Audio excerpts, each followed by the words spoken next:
Tatlong Pogo Hub na nabisita namin. Ito na yata yung pinaka-brutal, pinaka-violente, at pinakamalaking Pogo Hub na nabisita namin. According to CIDG, merong 2,312 computers na nahanap, no, yung desktop.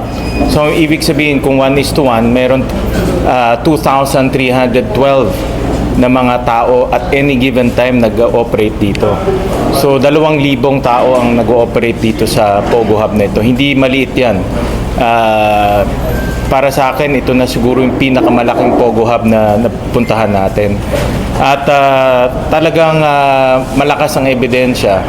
At meron ding mga napuntahan tayo na merong torture na nangyayari dito, may prostitution na nangyayari dito, at meron na rin ilang mga passports na nakita yung ating kapulisan. So, ibig sabihin talagang illegally detained.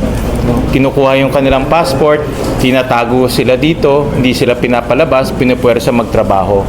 At ito ay pare-pareho sa mga Pogo Hubs na napuntahan namin.